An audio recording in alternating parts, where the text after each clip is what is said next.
Assalamualaikum warahmatullahi wabarakatuh. Oke, anak-anak yang di rumah, gimana kabarnya? Semoga sehat ya. Oke, maaf Ustazah agak sedikit flu, tapi nggak apa-apa. Hari ini saya akan menerangkan tentang bunyi. Saya sekarang mengajar di kelas 8.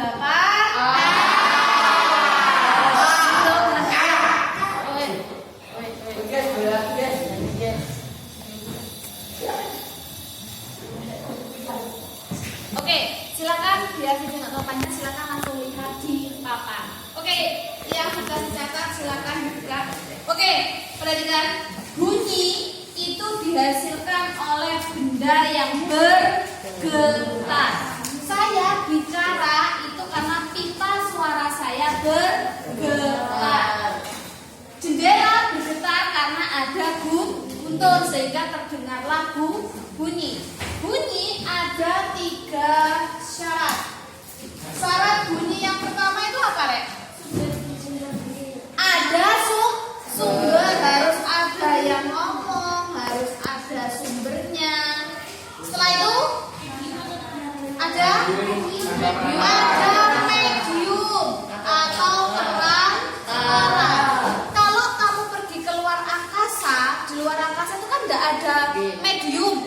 Dia dikatakan hampa udara. Medium itu divisikan dibagi menjadi 3, padat, cair, gas. Di luar angkasa itu tidak ada benda padat, benda cair, benda gas itu tidak ada. Mereka hampa udara. Ya, hanya meteor, serpihan-serpihan batu. Tapi kan tidak terhubung ke telinganya sampean. Ya, sehingga tidak bisa terdengar suara. Jadi kalau kamu hilang di luar angkasa teriak-teriak ya nggak bisa ditolong, nggak ada yang bisa menolong karena nggak bisa ada yang mendengar. Kemudian syarat yang terakhir harus ada apa? Harus ada pendengar. Jadi kalau saya nerangkan,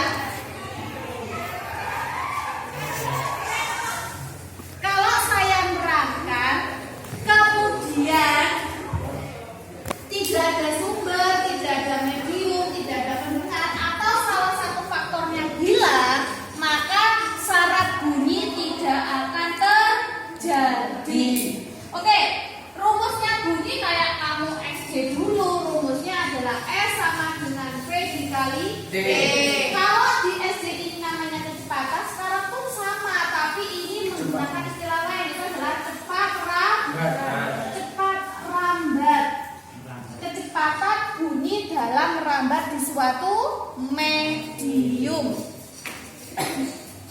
Kalau mencari kecepatan ya jarak dibagi waktu, maknanya sama-sama kecepatan. Oke, berikutnya adalah khusus dalam medium udara, bunyi dibagi menjadi 2. Perhatikan, saya nggak tahu bisa gambar. Ini yang saya maksud ini adalah speaker. Rek, ini adalah ya, ketika terdengar suara azan. Ya, ini saya menerangkan perbedaan. Oke, bunyi tidak berpengaruh terhadap tekanan, tapi berpengaruh terhadap suhu udara. Ketika subuh itu suhunya dingin atau panas? Dingin. Suhunya dingin. Karena dingin tak lambangkan suhu T, dingin tak lambangkan rendah. Suhunya rendah. Ya. Kalau waktu maghrib, jangan maghrib deh, subuh dan zuhur, terima kasih. Suhunya gimana? Suhunya panas. Kalau sudah panas berarti T-nya tinggi. Ya. Kalau kamu di kedinginan hujan-hujan, pulang lakumu, jalanmu pasti lambat. Iya merah. Duh adem, kok mau mandi. Tapi kalau kamu kepanasan, maka kamu jalannya cepat. Kalau ada orang bicara lambat kayak saya sekarang menerangkan, halo apa kabar? Ya. Maka yang kamu dengar bunyinya itu menjadi jelas atau tidak jelas? Jelas.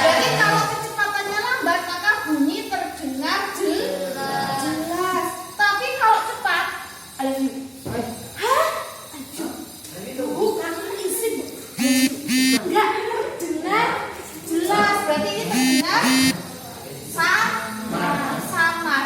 Itulah kenapa kalau dari satu sumber yang sama, dari masjid yang sama, masjid sekolah kita, ketika adzan subuh dan zuhur, kenapa kok terdengar angin yang subuh? Karena waktu subuh suhu udaranya rendah, ya, sehingga bunyi itu dirambatkan secara lambat. Pergerakan partikel udara bergeraklah lambat, sehingga yang nyampe ke telinga kita terdengarnya lebih jelas. Ya, sama ada suara Allah makan cepet gak jelas aku. Jangan lupa ya, besok kapan? Jadi kalau ada seseorang bicara dengan kecepatan tinggi, maka terdengar samar atau tidak jelas. Oke, itu frekuensi ada 3. Ada frekuensi infra, ini tuh berarti di bawah. Ada frekuensi audiosonik, ada frekuensi ultrasonik. Ini saya lewati pelajaran SD. Ultrasonik adalah hewannya SD. Waktu kita nggak habis untuk ini, ya. Saya lanjut kepada hukum Mersenne. Rela iki mocone bukan Mersenne, tapi hukum Mersenne. Hukum Mersenne. Langsung saja. Frekuensi sama dengan 1/2 kali L dikali tegangan dibagi luas dikali rho. Hukum Mersenne ini bisa diterapkan pada alat-alat yang memiliki dawai. Dawai itu apa? Dawai itu ada senarnya. Bisa gitar, biola, harpa, apa lagi? Pokoknya yang ada petik bisa dipetik itu ya. Berarti itu menerapkan hukum Mersenne. Ingat, ini adalah frekuensi orang oleh sama dawai ini. Tak salah, no. Lambang-lambang fisika itu sesuai. F kecil itu adalah frekuensi. Kalau F besar adalah tegangan. Contohnya pada senar gitar itu kan kalau kamu mau ngeband, ya biasanya kan disetel toh, ya yang ujung-ujungnya itu untuk mengatur ketegangan. Senarnya kurang tegang, senarnya kurang kendor. Itu untuk mengatur ketegangan itu namanya adalah gaya tegangan tali, ya. Panjang tali A itu adalah luas penampang. Kalau tali itu tak potong, kayak misalkan ini adalah tali saya potong, maka ini itu adalah luas penampang. Permukaan ini itu adalah luas penampang. Dan rho itu adalah massa jenis dari senar. Ya, untuk ini terima saja langsung rumusnya. Nanti contoh soalnya akan saya buatkan, ya. Selain rumus ini, hukum Mersenne ada rumus satunya ini. F1 dibanding F2 sama dengan L1 dibanding L2. Ini kalau kamu buat perbandingan seperti ini boleh. Ini juga bisa nulisnya gini, F1 per F2 sama dengan L1 per L2. Iki maknanya sama. Ini nanti kita buat kerjakan soal di LKS, soal nomor 6, 7, 8 dan seterusnya. Tuh ya. Oke, berikutnya saya akan menerangkan tentang nada, desah, dan dentum. Nada itu adalah bunyi yang frekuensinya teratur. Contohnya apa? Lagu-lagu. Kamu main alat musik gamelan, ya. Kemudian kalau desah itu apa saja? Desah itu adalah bunyi yang frekuensinya tidak teratur. Contohnya kayak saya bicara ini, ya, desahan suara angin, suara dedaunan, suara ombak, ini suara-suara yang tidak nyaring, yang tidak enak didengar. Itu adalah desah. Sedangkan kalau dentum itu adalah desah yang bunyinya sangat keras. Contohnya saya marah. Hei kamu, nah itu pasti terjadi dentum, ya. Mamamu marah karena kamu gak sholat, terjadi desah atau dentum? Dentum. Piring pecah, desa atau dentum? Dentum. Suara yang agak keras, bom. Halilintar itu adalah dentum. Kalau piringnya sejati satu prak, ya itu masih desa. Tapi kalau piringnya 10 dibuat kabeh, itu bukan desa lagi, tapi dentum. Ya, perhatikan itu biasanya bedanya nada, desa dan juga dentum. Ada frekuensi, ada amplitudo. Frekuensi itu mempengaruhi tinggi rendahnya nada. Contoh, kalau saya nyanyi, aduh aku tak pede saya. Siapa yang nyanyi? Siapa? Arina. Ya, Arina nyanyi lagunya Oplosan. Ya gak apa-apa toh. Ya. Oh, kamu nyanyi kebunku, lihat kebunku ya. Dia nyanyi. Satunya penyanyi seriosa. Betul ya? Itu frekuensinya berbeda. Karena menghasilkan nada yang berbeda. Penyanyi biasa dengan seriosa itu frekuensinya lebih tinggi mana? Seriosa. Ya, yang mengakibatkan tinggi rendahnya nada itu adalah frekuensi. Penyanyi seriosa itu mampu menyanyikan lagu-lagu dengan nada yang sangat tinggi sekali, ya. Nah, kalau amplitudo itu bukan masalah keras atau bukan masalah tinggi atau rendahnya, tapi kuat atau lemah. Arina nyanyi di polno suarane ya amplitudone gede. Tapi kalau dikecilkan berarti amplitudonya kecil. Atau kamu bisik-bisik, besok ulangan aku nyuntuk. Atau, weh aku udah jajane yo. Itu namanya amplitudo. Ya, kuat dan lemahnya suatu nada. Resonansi ada 3. Ada resonansi frekuensi sama. Resonansi frekuensi sama ini contohnya kaca yang bergetar karena guntur. Berarti frekuensinya guntur dan kaca itu sama. Saya memiliki getaran terhadap temanmu Ilham. Ya. Ternyata Ilham punya frekuensi yang sama, maka terjadilah hubungan. Karena getarannya sama. Kalau getarannya enggak sama, berarti cintanya ditolak. Ya, itu namanya frekuensi. Jadi suatu benda itu akan ikut bergetar kalau memiliki frekuensi sama. Frekuensi resonansi udara gampangannya seruling. Ya.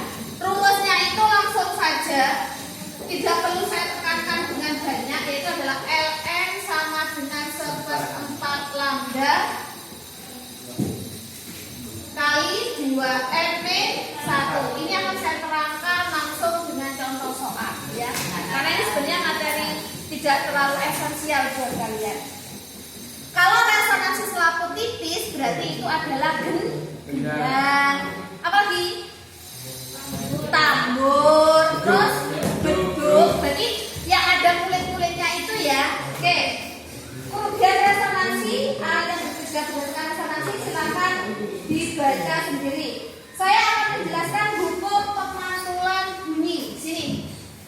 Hukum pemantulan bunyi, bunyi itu akan memantul jika mengenai dinding penghalang. Saya ngajar di asrama di musola Fatimah Bawah.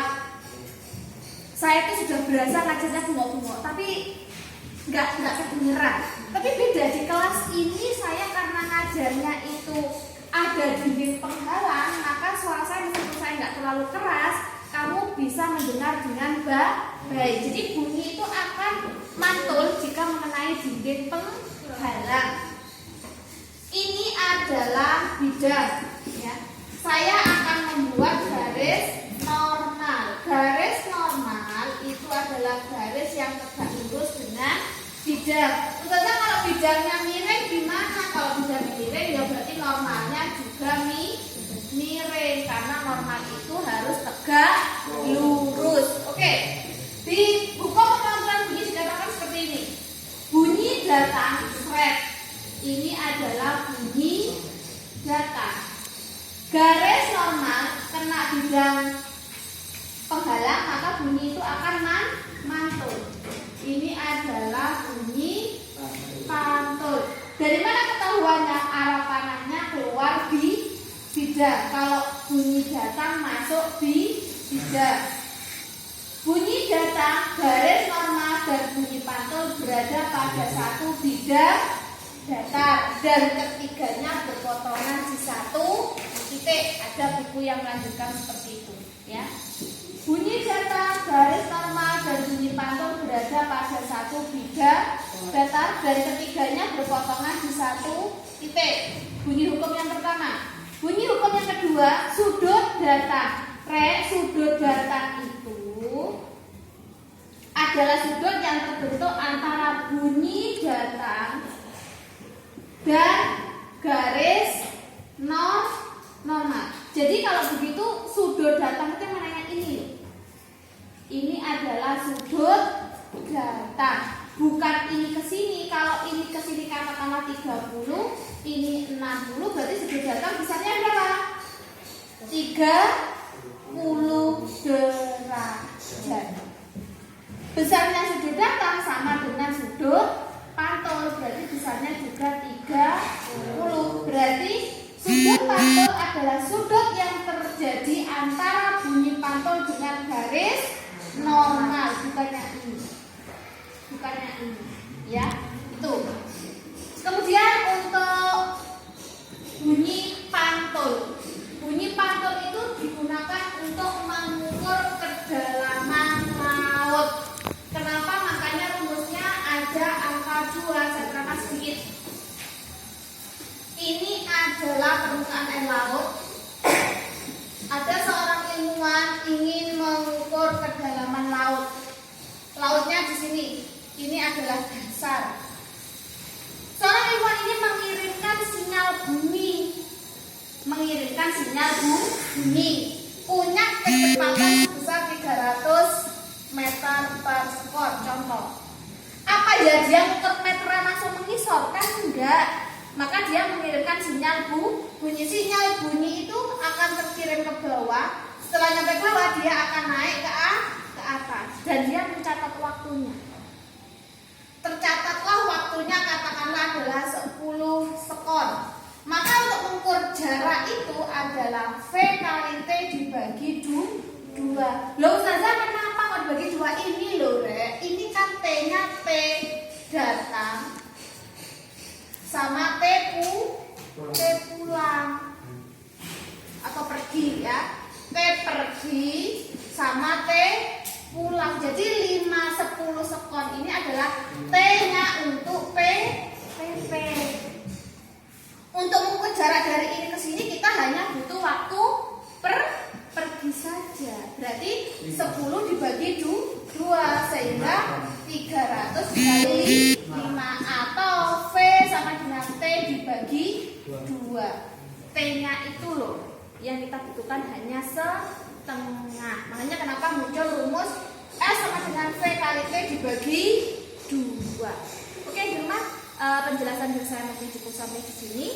Nanti video berikutnya akan saya jelaskan tentang soal. Terima kasih.